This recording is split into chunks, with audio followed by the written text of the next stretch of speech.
Hello, this is Bill Jones again. Bill Jones from Freedom's Nest. recapturefederalism.com. Another presentation today from Freedom's Nest. The title and subject of this is Dems Say You Didn't Create That. It's communist religious persecution. That's correct. And that's what we're talking about. We had Hillary Clinton the other day talking about businesses didn't create jobs. I'll get into that. That's all communism, by the way. We had the president here a couple of years ago. Oh, you didn't make that. You know? I don't know if that's the exact quote, but that's the intention that he talks about. That's communism, too.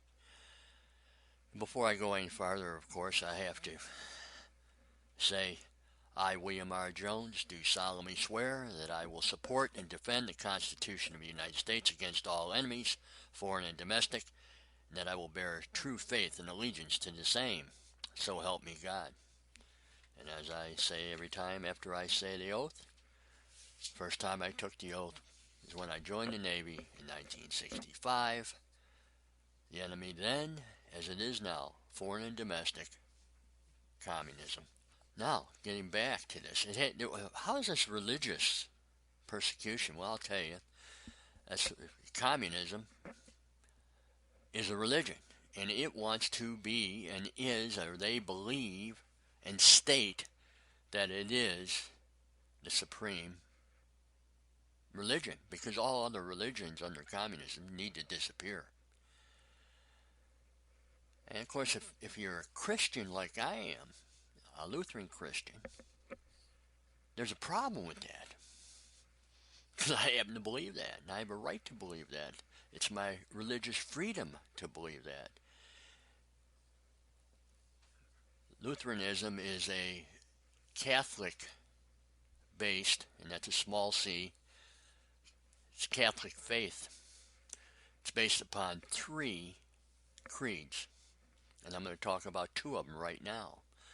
Because the first thing you say, in the Apostles' Creed, for instance, I believe in God the Father Almighty, maker of heaven and earth.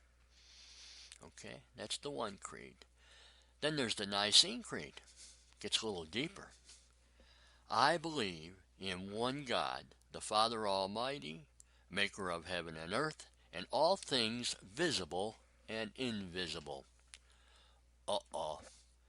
Creation.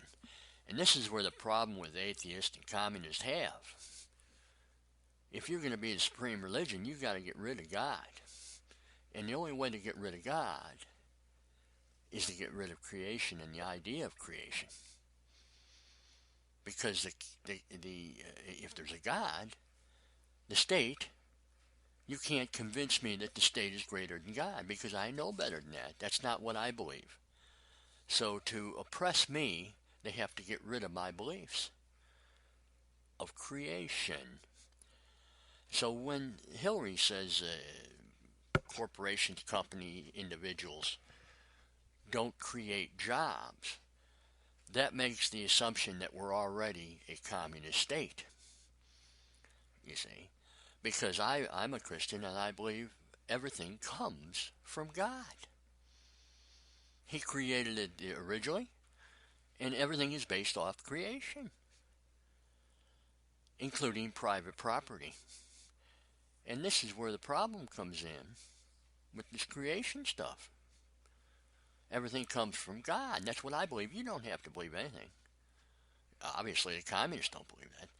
And they don't believe in private property. You don't have a right to private property. The state owns or controls all private property. It thereby becomes under the control of the state. They do it. They control it. They control all private property. There are no businessmen then that own their own stuff.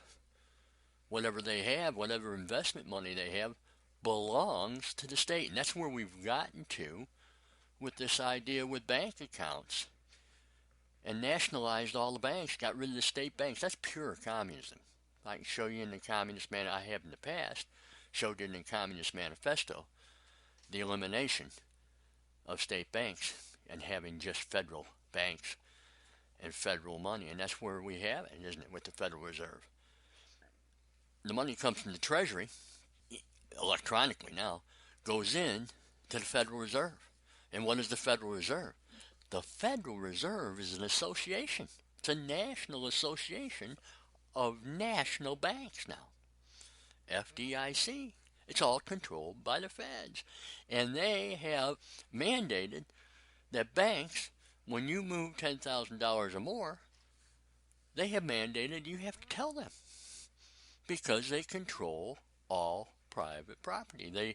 They have gotten into the point now where we are the American communist theocracy. It has based on religion. They're supreme. They control everything, all our property. Isn't that interesting? This is just a short one today. And that about covers that. I can get in more detail, and I'm not going to do that right now. I'll expand off of this later, because it's all part of communism. It's all part of the two documents that I talk about all the time, where I've become an expert on over 50 years. The Manifesto of the Communist Party by Karl Marx and Friedrich Engels, February 1848. And then the other one, which is big, and there's some smaller ones too, but these are the big ones. Third Congress of the Comintern, 1921, Guidelines on the Organizational Structure of the Communist Parties, on Methods and Content of Their Work, adopted at the 24th session of the Third Congress of the Communist International, 12 July 1921. That's a pretty big, it's not that big of a document. It's not a book, but they have 8 sections. And the last section, by the way, crucial. Section 8, on the combination of legal and illegal work. They are criminals. If you adhere to communism, you are a criminal. That is what they do. They abolish all morality in a society. State is supreme, and they operate as a criminal organization. That's correct. And I guess that's it for today. Good day.